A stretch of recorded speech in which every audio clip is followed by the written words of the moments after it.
The alignment you have at address is going to have a really big influence on the direction your golf ball starts and the amount of curve that you have. If you can grab a couple of clubs and set up a very simple station with your alignment, you can actually start to feel and have a perception of what it's like to aim up correctly, and then you can adjust that for a given shot shape. So I've got a 4 and a 5 iron here, I've got a 7 iron.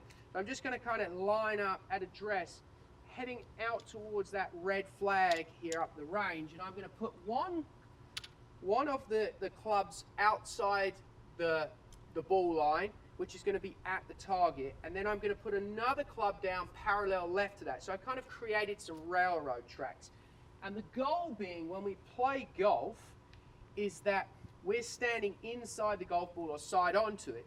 As we swing back and as we start down, we are trying to rotate, and then the ball is going to take off, not to use a technical word, on a tangent to the club face.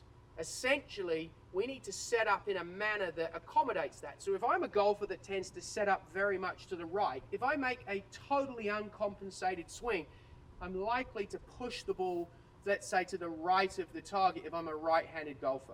Conversely, if I tend to aim up left and I just make a swing and I rotate through, the club face is going to be slightly left of the target, and I'm probably going to miss the target to the left. What we want to try and do is set up in a way where we're parallel left, so we can turn back and load into our trail side, come down into impact, the ball takes off on line, and then we rotate through. Now, if you want to draw the ball, you may slightly orientate to the right. If you want to fade it, you may slightly orientate to the left. Obviously, if you're a lefty, that would be vice versa.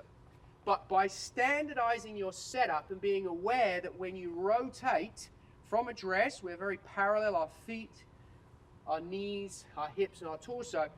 When I look down the target line, if I just rotate my neck, now I have an idea of what it's like to align straight. I can just swing back and through. Now, if you're one of those golfers who tends to look at the target and open your shoulders, that's going to totally change your perception. It's going to feel very strange. And if you're somebody that kind of looks up this way, and there are folks that do that, that's going to look very different too. So I encourage you to get set up in a very neutral position so you have an awareness of what it's like to line up correctly, so that if I swing back and through, the ball's going to take off and fly relatively straight. If you have a little draw or a little fade, this will still work effectively.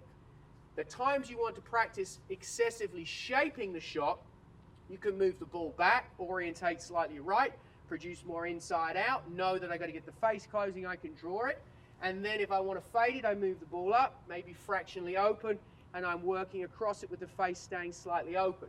Regardless, that's going to give you an awareness of what it's like to set up and align parallel left to your target or parallel right if you're a lefty, so that you're nice and square.